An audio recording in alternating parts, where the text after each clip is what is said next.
자, 오늘은 시편 107편을 말씀을 가지고 감사주일이기 때문에 감사주일에 대한 말씀을 드리도록 하겠습니다. 저희는 지난주에 종교개혁주일에 대한 말씀을 나눴고 또 이번 주는 감사주일, 다음 주부터는 다시 올해는 끝까지 이 액츠 사도행전에 대한 강해를 할 수 있는 만큼 하도록 하겠습니다. 그리고 내년도에는 제가 내년도 한 해의 주제를 하나님의 역사를 주관하시는 하나님이라는 그 테마를 가지고 주일 설교 또 모든 설교에 대한 그 포커스를 하나님께서 어떻게 역사하시는지, 성경을 통해서 우리의 삶 속에 또 저와 여러분들에게 어떻게 역사 속에서 하나님께서 역사하셨는지를 조명해 보는 그 말씀을 준비했습니다. 그래서 주일 설교는 창세기, 그리고 수요 예배는 옥중서신과 또 고린도 교회를 향한 그 편지의 내용을 함께 보면서 한 해 동안 또 하나님의 역사에 대해서 함께 보는 시간을 가지려고 하는데, 자, 오늘은 감사주일이기 때문에 주제 설교죠. 감사에 대한 설교입니다. 너무나 익숙하고 너무나 식상한 내용들이 보편적으로 그 감사주일의 설교의 테마가 되기 때문에 그 부분은 제가 조금 스킵하고 그냥 맥락과 본문으로 그냥 딱딱 들어가겠습니다. 오늘 107편 전체적으로 말씀을 여러 군데를 함께 볼 텐데, 이 107편 자체가 여호와께 감사하라, 하나님 앞에 찬양하고 감사할 것을 명하는 그 시편인데, 이 시편을 통해서 오늘 감사에 대한 내용을 한번 새롭게 또 조명하는 그런 시간이 되었으면 좋겠는데요. 먼저 이 시편 107편은 인생의 보편적인 모습을 이렇게 소개하고 있습니다. 몇 구절만 함께 보면서 이 107편에서 소개하고 있는 인생의 보편적인 모습은 어떤 모습인가 먼저 한번 보도록 하겠습니다. 4절부터 한번 보여주시죠. 4절 말씀. 자, 여러분 목소리로 한번 같이 읽어보겠습니다. 시작. 그들이 광야 사막길에서 방황하며 거주할 성읍을 찾지 못하고. 먼저 시편 107편에서 시편 기자는 인간의 보편적인 모습을 뭐라고 기록하고 있냐면, 그들이 광야 사막길이라는 것은 어떤 우리의 인생에 대한 은유적인 표현이겠죠. 우리의 인생길이 광야와 같은 사막길에서 뭐 한다고요? 첫 번째 모습이 뭐냐면 인생의 보편적인 모습이 방황한다는 거죠. 갈 바를 모른다는 거죠. 조금 더 볼까요? 그 다음 구절 5절 한번 더 보죠. 첫 번째 인간의 모습들은 보편적인 모습이 광야 사막길에서 인생 속에서 방황하며, 두 번째 5절 말씀입니다. 한번 여러분 목소리로 같이 읽어보겠습니다. 시작. 줄이고 목이 말라 그들의 영혼이 그들 안에서 피곤하였도다. 온전한 방향을 설정하지 못하고 갈 바를 몰라 헤매이기 때문에 여기가 가야 안정할까? 저 사람을 만나야 내 인생에 도움이 될까? 우리는 끊임없이 뭐합니까? 방황하죠. 그래서 이게 정답일까? 이게 행복일까? 과연 이것이 나에게 만족을 주는 것일까? 끊임없이 헤매이고 끊임없이 목이 말라 그 영혼이 그들 안에서 어떻게 해요? 그렇게 방황하며 돌아다니다 보니까 어떻게 돼요? 피곤해지는 거겠죠. 10절도 한번 볼까요? 10절 말씀 한번 같이 읽어보겠습니다. 시작. 사람이 흑암과 사망의 그늘에 앉으며 곤고와 쇠사슬의 매임은. 그렇게 방향이 없이 헤매이고 이길까 저길일까, 저 사람일까 그곳일까 헤매이다 보니까 인생이 피곤해지고, 그것 없으면 어느 날부터는 이거 놓치면, 또 저 사람 아니면 이거 없으면 큰일 날 것만 같은 어떤 인생의 곤고함에 매인다는 거죠. 실상은 우리 인생의 모습의 많은 모습 중에 보면 그거 없어도 사는데 그렇게 지장 없거든요. 그렇잖아요. 굳이 그 사람 안 만나도 그렇게 사는데 지장 없거든요.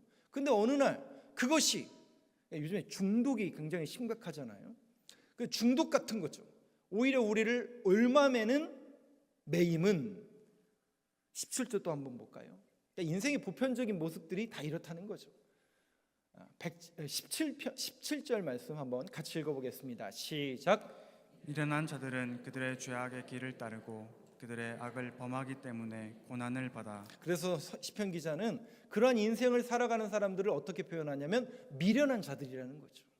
그런데 성경에서 말하는 시편, 잠언, 전도서, 지혜서에서 말하는 지혜 있는 사람은 뭐라고 이야기합니까? 성경에서 말하는 지혜 있는 사람, 여호와를 경외하는 것이 지혜요, 명철하신 이가 누구인지를 아는 것이 명철이라고 했습니다. 거룩하신 자가 누구인지를 아는 것을 명철이라고 했습니다. 그러니까 그 반대로 하나님을 모르고 인생의 갈 바를 몰라 헤매이며 피곤한 인생을 살아가는 그런 사람들을 미련한 자들이라고 성경은 이야기하는데, 그 미련한 자들은 그들의 뭐를 따르냐면 자기가 하고 싶은, 욕심이 잉태한 즉 죄를 낳고 죄가 장성한 즉 사망에 이른다고 그랬거든요.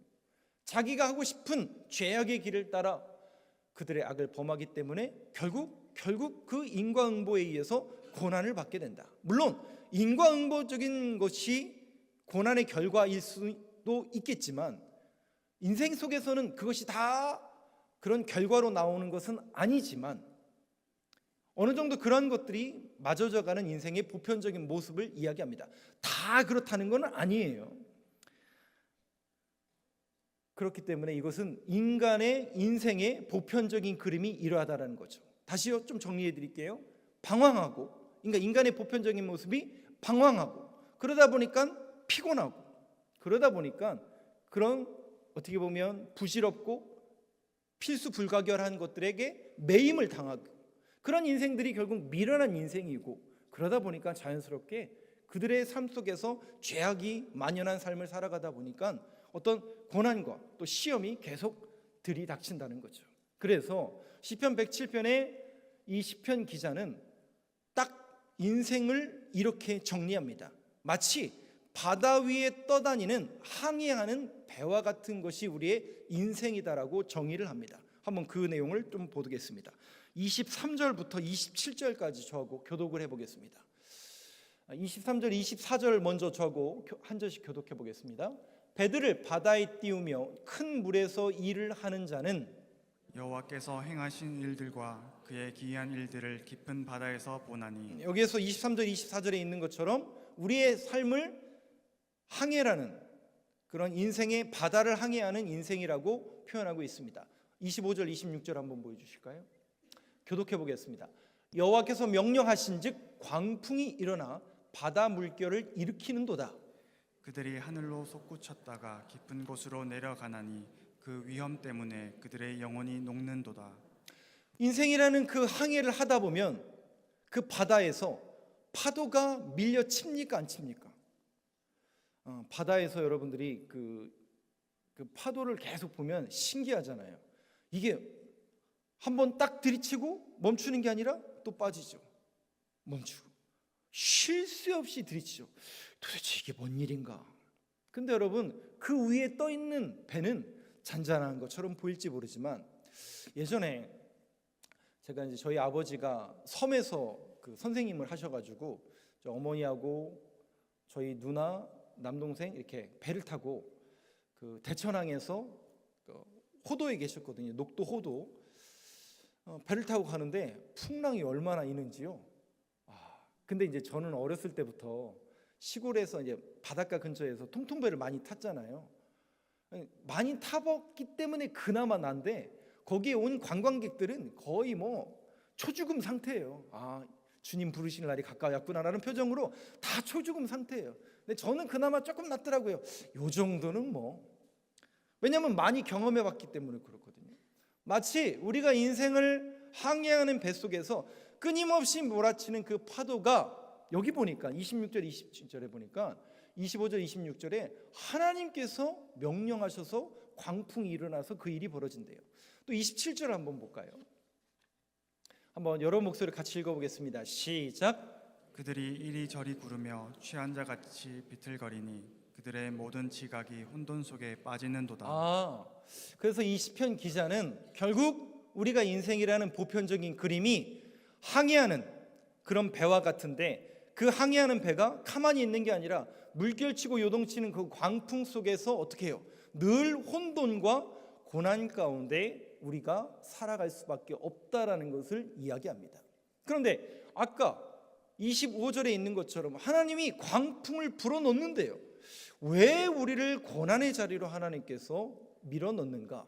물론 다 그런 건 아니지만 우리가 인생을 살아가다 보면 하나님께서 우리를 고난의 자리로, 고통의 자리로 우리를 밀어넣으실 때가 있다는 거죠. 그럼 왜 그럴까? 고난에 대한 문제인데 이 부분을 여러분들이 오해를 하지 마시고 하나님의 본심과 하나님의 진심을 여러분들이 알아주셨으면 정말 감사하겠습니다. 그럼 하나님의 진심은 뭘까? 그 고난과 인생의 광풍을 주시는, 그리하여 우리를 고난과 혼돈 속으로 밀어넣는 그 하나님의 본심은 뭘까? 시편 30편 5절 말씀입니다. 여러분 목소리 같이 한번 읽어보겠습니다. 시작. 그의 노염은 잠깐이요 그의 은총은 평생이로다. 저녁에는 울음이 깃들일지라도 아침에는 기쁨이 오리로다. 저 구절을 다 못 외우더라도 앞에 구절만큼은 꼭 외워주세요. 그의 노염은 잠깐이요 그의 은총은 뭐라고요? 여기 보니까 노염이라고 했어요. 하나님의 노염은 얼만큼이라고요? 잠깐이지만 하나님의 은혜와 은총은 평생이로다. 적어도 이 정도는 여러분들이 오늘 꼭 기억하시길 바랍니다.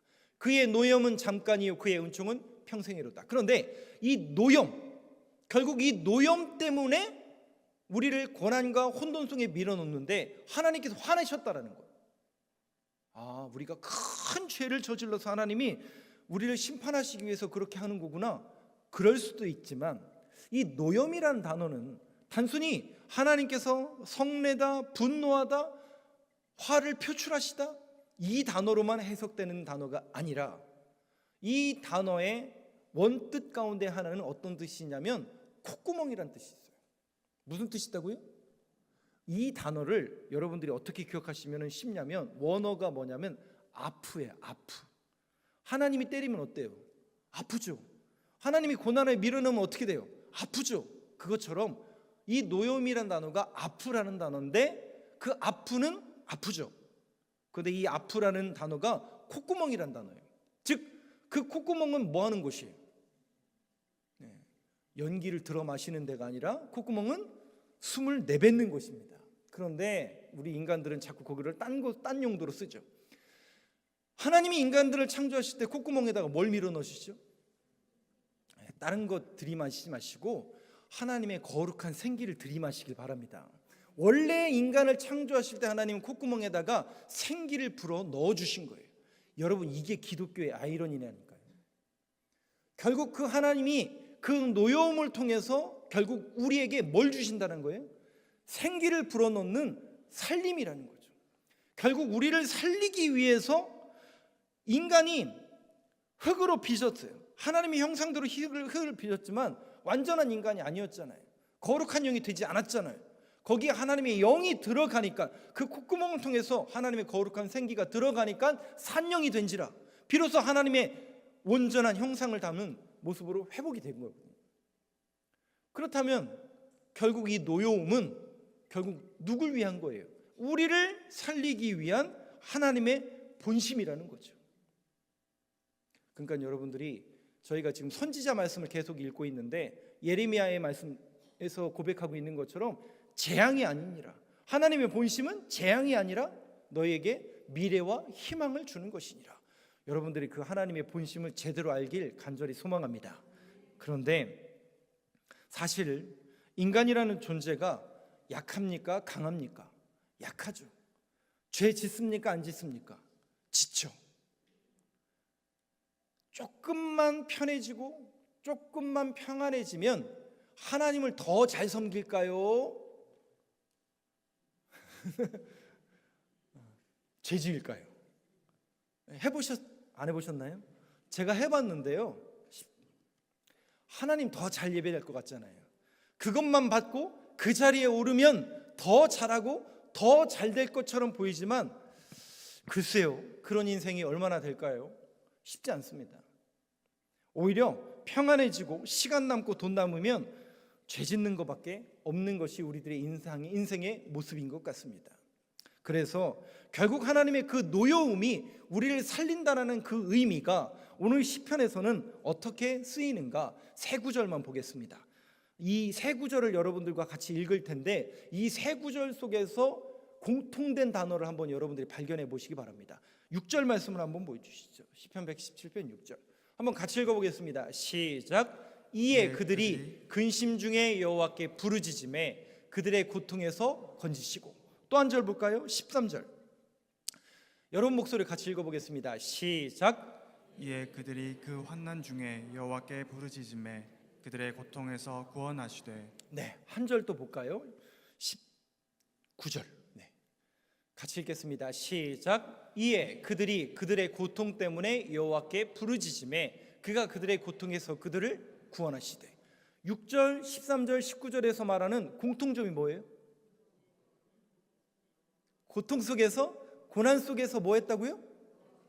부르짖음에. 제가 심야 기도회 때도 그 메시지를 전했지만, 그 절망이라는 그 구렁텅이 속에서 많은 이들은 신앙을 포기하죠. 예수 믿었더니 별거 없네. 제가 금요 심야 때 저희 어머니의 스토리를 말씀드리면서 속았네, 결혼했더니 속았네. 그러다 보니까 자연스럽게 우리가 신앙을 포기하는 경우가 있는데, 신앙이 좋다라는 것은 그 절망의 막장 같은 인생 속에서 부르짖는 겁니다. 기도하는 겁니다. 이 막장 같은 인생 속에서, 절망의 구렁텅이 속에서 나에게 한 줄기 빛을 주시고 나를 인도하실 수 있는 분은 우리 하나님이라는 그 소망이 있는 사람은 뭐 할 수밖에 없어요? 그 고통과 고난 속에서 부르짖음에. 누구에게 부르짖는 거예요? 절에 가는 게 아니라, 저쪽 가는 게 아니라 하나님께 부르짖는 겁니다. 하나님만이 나의 소망이시고 하나님만이 나의 구원자이십니다 라는 그 부르짖음. 여러분, 결국 그 하나님이 원하시는 그 하나님의 의도와 뜻이 뭘까요? 의도와 뜻이 뭘까요? 그의 노여움은 잠깐이요, 은총은 평생이로다.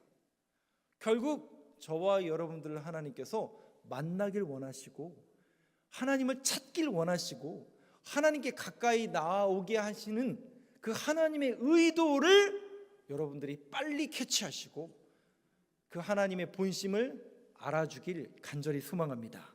그래서 시편 73편 기자는 28절에서 이렇게 고백합니다. 같이 읽겠습니다. 시작. 하나님께 가까이함이 내게 복이라. 내가 주 여호와를 나의 피난처로 삼아 주의 모든 행적을 전파하리. 하나님께 가까이함이 내게 복이라. 반대로 한번 생각해 보시죠. 우리가 하나님께 가까이 하는 게 우리의 복이지만, 반대로 하나님께 우리가 가까이 나아가는 게 하나님께 뭘까요? 하나님께도 복일까요? 그게 하나님의 즐거움이라는 겁니다. 제가 이 말씀을 준비하면서 감사절기 때문에 설교 준비하기 굉장히 어려워요. 저는 이제 강해 설교를 좀 많이 하다 보니까 성경을 연구하고 그 구절에 대한 내용을 막 이렇게 해서 설교를 이렇게 만드는데, 감사절은 이제 주제가 이렇게 정해져 있잖아요. 그러다 보니까 이 성경 구절을 이렇게 하는 게 쉽지 않아요. 그래서 오늘은 좀 제 얘기를 조금 해드릴게요. 그 하나님께 가까이 하는 게 복이고, 우리가 하나님 앞에 나아가는 게 하나님께 즐거움이다라는 이 모습을, 하나님은 인격적인 하나님이시니까 그 인격적인 하나님이라는 게 무슨 뜻이에요? 우리의 삶의 걸음걸음, 또 우리의 삶의 보편적인 모습과 같다라는 것이죠. 제가 결혼할 마음이 저도 별로 없었어요. 지금 결혼을 안 한다고 하잖아요, 젊은 세대들이. 제가 그 마음을 조금 알아요. 저도 하기 싫었거든요. 근데 결혼에 솔직히 말씀드리면 아무 생각도 없었어요. 이제 저희가 그러다가 누나랑 이렇게 오래 자취를 했는데, 이제 저희 누나가 결혼을 했어요. 네, 이제 결혼을 했지만 제가 이제 그 집에 얹혀 사는 거죠. 이제 목회 나가기 이제 직전이에요. 근데 이제 그때 저희 매형이 그 을지병원 의사 레지던트였고, 저희 누나가 이제 간호사였어요. 둘이 눈 맞아서 연애해서 결혼을 한 거예요. 그러면 이제 이 두 분이 이제 퇴근을 해서 저녁을 먹잖아요. 그러면 제가 너무 신기한 거예요. 둘이 이렇게 식탁에 앉아가지고, 결혼을 이제 막 한 거죠. 둘이 식탁에 앉아가지고 라면 하나 끓여놓고, 그 라면 하나 끓여놓고 먹지도 않아요. 저희 누나의 은사는 뭐냐면, 말을 잘하는 은사가 아니라 잘 듣는 은사예요. 반대예요. 매형이 말을 주로 하고 저희 누나는 그냥 이렇게 듣는 거예요. 그렇구나. 근데 그 모습이 제게 굉장히 신선하게 그 임팩트가 있어요. 그러니까 인사이트를 줬어요. 저는 너무 신기한 게 뭐였냐면 저희 매형이 그 전주 출신이에요. 그리고 외아들이에요. 그 한번 그냥 보편적으로 한번 생각해 보세요. 그냥 저 자랑하려는 게 아니라 보편적으로 외아들인데 공부 잘해서 의대를 가요. 근데 외아들이에요. 독자예요. 그러면 그 아들이 귀할까요? 안 귀할까요? 물어보면 제가 바보죠. 아들 뭐 그거 아니라 그냥 더 귀한 아들이잖아요. 근데 또 다 그런 건 아니지만 저희 누나가 시집을 딱 갔는데 깜짝 놀란 게 그 식탁 있잖아요. 식탁. 전주 분들이 다 그렇게 먹는다는 얘기는 아닙니다. 그 집만 조금 유독 그랬던 것 같아요. 반찬이 얼마나 많이 올라왔는지요. 그냥 김치만 5종류들이에요. 다른 거 빼고요. 그냥 김치만 5종류고 다른 반찬까지 다 합치면 그냥 여러 개 올라온 거죠. 찌개가 없으면 밥을 안 드신대요. 그런 집이에요. 그런 집. 그렇게 귀하게 자란 매형이 세상에 결혼했는데 뭐에 만족해하고 있어요? 아니 그 라면 한 그릇에 만족해하면서 혼자. 근데 감사하게도 저희 매형이 술을 못 먹어요. 근데 대부분 여러분 의사 선생님들이 아시잖아요. 이분들도 감정 노동자라서 또 2부 때도 제가 이 얘기를 하겠지만 제가 볼 때 의사 선생님들이 환자 같아요. 안 그런가요? 안 그런가요? 맨날 누구 만나요? 아파 죽겠네 하는 그 환자들만 만나니까 그 마음이 얼마나 그렇겠어요. 그리고 또 그 직장에서 레지던트들이 공부를 여러분 얼마나 많이 하시는지 그래서 저는 의사는 돈 많이 벌어야 된다. 굉장히 힘들더라고요 보니까. 근데 그 스트레스를 술로 푸는 게 아니라 그 라면 한 그릇 먹으면서 수다를 푸는 거예요. 저희 매형이. 그걸 저희 누나는 옆에서 다 들어주고 있는 거죠. 그때 제가 우리 매형이 뭐가 좋아서 저렇게 나아갈까? 함께 한다라는 거, 가까이 함께 한다라는 게 어떤 이들에게는 행복일 수 있겠구나. 하나님께서 여러분들을 보실 때 이 자리에 나온 이 자체가 은혜인 줄로 믿고 또 하나님께서 기뻐하실 줄로 믿습니다. 다른 게 아니죠. 오늘 감사주일이라고 해서 특별 헌금을 했기 때문에 더 하나님께서 기뻐하시는 게 아니라 우리가 죄악된 모습이고 나가기 싫고 오늘 가야 되나 말아야 되나 갈등하고 있는 이런 현장 속에서 꾸역꾸역 나왔지만 하나님은 그 모습을 기뻐하시는 하나님이시라는 거죠. 하나님께 가까이함이 내게 복이라. 하나님께 가까이 나아가는 그 사람을 하나님께서는 즐거이 하신다는 것이죠. 그런 의미에서 제가 오늘 여러분들에게 숙제를 내드리겠습니다. 우리 교회는 가끔 제가 숙제를 냅니다. 근데 오늘은 성경 구절을 외우라는 숙제가 아니라 감사주일이잖아요. 그러니까 우리가 신앙인으로서 교회 안에서만 감사할 게 아니라 우리의 삶의 걸음걸음마다 여러분들이 그 실천할 과제를 하나 내드릴게요. 2가지인데요. 첫 번째는 뭐냐면 아까 제가 이제 저희 매형 의사에 대해서 말씀을 드렸는데 의사뿐만 아니라 여기 선생님들도 많이 계시거든요. 이 선생님들도 감정 노동자들이에요. 왜냐? 공부하기 싫어 죽겠네 이 학생들 만나잖아요. 나 죽겠네 하는 환자를 만나잖아요. 또 공무원들 민원 해결해 달라고 막 소리 지르고 감정 노동자들이거든요. 그래서 이 한 주만큼은 여러분들이 병원을 가시든지 학교를 가시든지 또 공무원을 만나든지 여러분들의 삶의 걸음걸음마다 꼭 한 번이라도 그 감정 노동자들에게 이렇게 얘기를 해주세요. 제가 이번 주에 교회를 갔는데 목사님이 숙제를 내줬습니다. 무슨 숙제를 내줬는데요? 감사합니다라고 꼭 얘기하라고 숙제를 내줬으니 저는 숙제해야 됩니다. 감사합니다. 여러분 꼭 얘기해 주세요. 한 번이라도 삶에서 꼭 실천해 주세요. 여러분들의 삶의 자리에서 병원이든지 은행을 가시든지 또 상담을 받으시든지 그들에게 꼭 감사합니다라고 말씀해 주시고 오늘 여러분들이 이 예배 현장 또 교회에 나오셔서 꼭 만나는 3명 이상에게 감사합니다라고 인사했으면 좋겠습니다. 일단 한 번 해볼까요? 우리 옆에 계신 분들에게 3번 중에 한 번은 하셔야 되잖아요. 옆에 분들에게 이렇게 인사해 보시죠. 제가 시작 안 했는데 예, 이거는 무효고요. 예, 제가 시작해야죠. 뭐라고 감사하시냐면 내 옆에 또 앞뒤에 앉아주셔서 감사합니다. 한번 인사하시죠. 제 옆에 앉아주셔서 감사합니다. 한 번 하신 거예요. 몇 번 남았어요? 2번 남았어요. 그리고 여러분들이 일주일의 삶 속에서 꼭 한 번이라도 꼭 감사합니다 숙제를 하시길 바라겠습니다. 마지막으로 그러면 오늘 시편 107편 1절을 한번 보시죠. 이 감사가 명령형으로 쓰여요. 여호와께 감사하라, 하나님께 야다 감사하라라는 명령형을 쓰는데 그는 선하시며 근자하심이 영원함이로다. 그러면 우리의 감사, 우리 기독교인들의 감사는 어떻게 동기가 되어야 되고 출발이 되어야 될까? 여러분, 안 믿는 사람도 감사합니까? 안 합니까? 근데 그들의 감사는 제가 주보에다가 뭐라고 기록했냐면 상대적인 감사라고 그랬어요. 상대적인 감사라는 게 무슨 뜻이에요? 기브 앤 테이크 아니에요? 거의 기브 앤 테이크잖아요.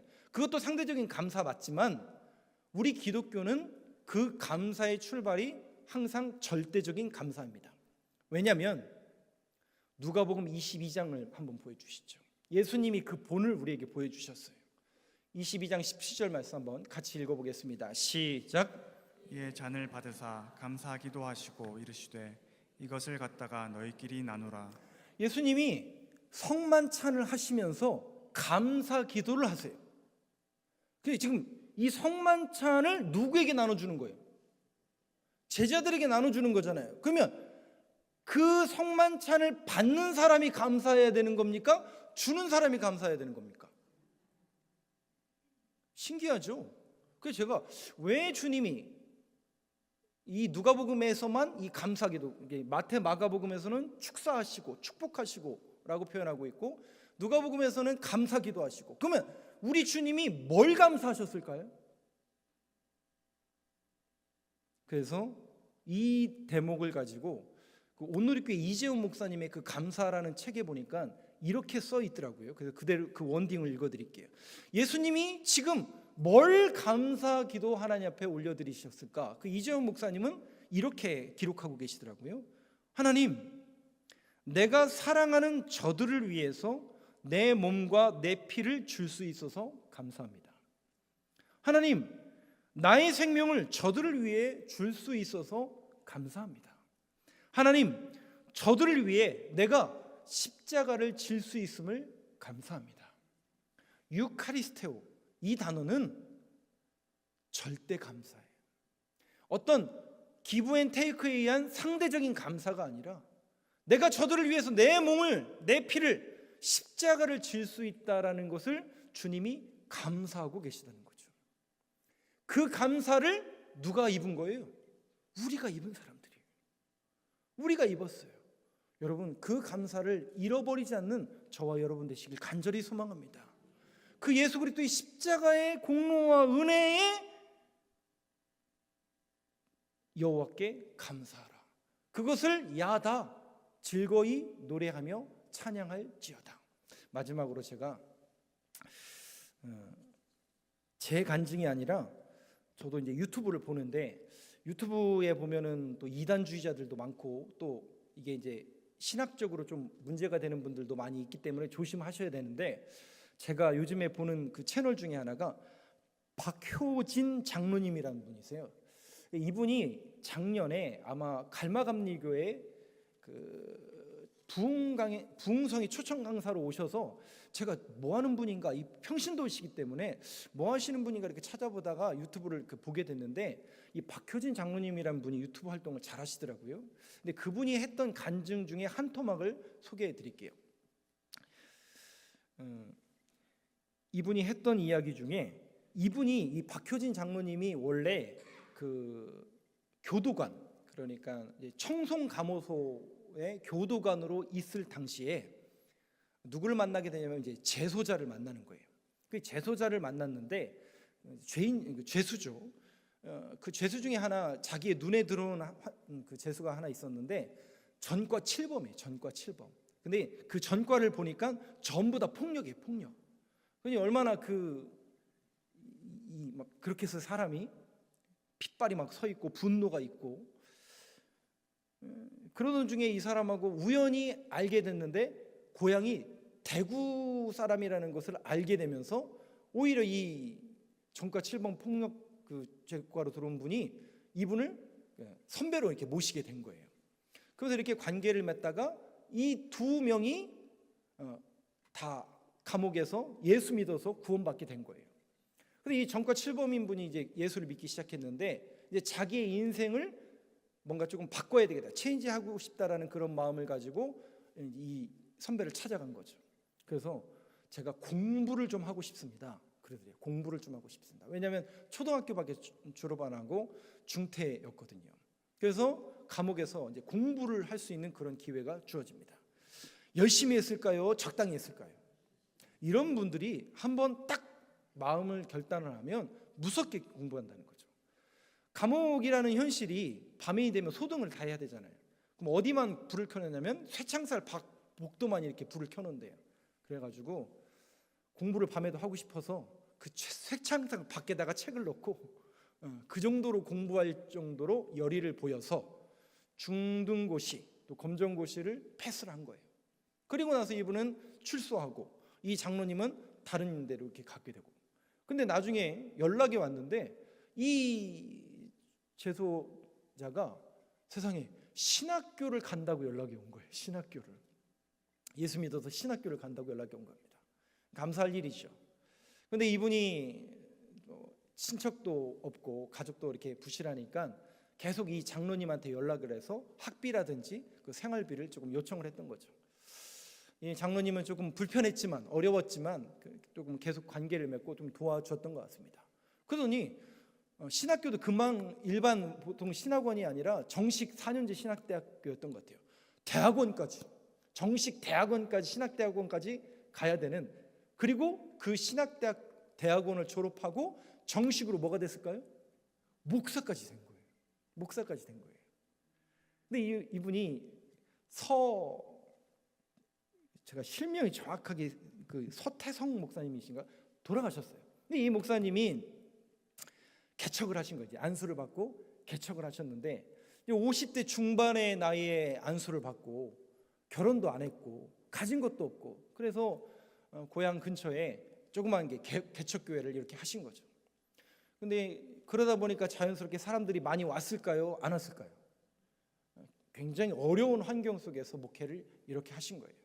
근데 제가 너무나 감사한 게 뭐냐면, 제가 이 한국교회 목사님들이 지금 지탄의 대상이 되고 욕을 먹는 이 현실 속에서 이런 목사님이 있다라는 게 너무 감사한 거예요. 물론 큰 교회에서 크게 사역하시는 분도 나름대로 역할을 잘 하고 계시지만 정말 이름도 없이 빛도 없이 교인 한 명을 놓고 예배를 드리신 분이 이분이었던 거예요. 그러다가 어느 날 이 장로님하고 계속 연락이 이렇게 주어져 가다가 어느 날 한 목사님한테 연락이 온 거예요. 얘기가 뭐냐면 그 목사님이 돌아가셨다는 연락을 받은 거예요. 어떻게 된 사연이냐면, 교인이 한 명이었는데 주일날 이제 한 명을 놓고 이렇게 설교를 했을 거 아니에요. 그리고 그 교인이 이제 집으로 갔다가 금요 심야 예배에 왔는데 목사님이 강단에서 죽어 계신 거예요. 그러니까 언제 죽었는지도 모르죠. 근데 이 목사님이 어렸을 때부터 이제 소위 말해서 인생을 조금 막 살다 보니까 심장이 조금 약했던 것 같아요. 그래서 사인은 심장마비로 이한, 아마 사망으로 이렇게 추정을 한 것 같습니다. 그래서 이제 그분 장례식을 이 장로님이 부랴부랴 이제 서울에서 내려가셔서 참관을 하셨는데, 입관 예배를 드리는데 이제 동문들하고 그 동료 목사님들이 이렇게 모여서 그 목사님에 대해서 이야기를 하는데 한결같이 하는 얘기가 뭐냐면, 서 목사님, 당신이야말로 행복한 목사님입니다. 당신이야말로 승리자입니다. 당신이야말로 우리보다 훨씬 낫습니다라는 목소리가 이구동성으로 누가 얘기하느냐면 성도가 하는 게 아니라 주변 동료 목사님들이 얘기하는 거예요. 그러면 여러분, 그 목사님이 목회가 성공한 건가요? 실패한 건가요? 아니, 그건 동료 목사님들이 증언하는 내용이기 때문에 성공한 목회자 맞죠. 그런데 실상은 교인 한 명 놓고 그렇게 했던 거예요. 근데 이분이 그 지역에 원래 뭐 출신이라고요? 깡패 출신이잖아요. 그러니까 그걸 또 아니까, 또 어렵게 사는 걸 아니까 선후배들이, 아니 우리 가게에 와서 조금만이라도 아르바이트라도 하면 생활비라도 보태주겠다고.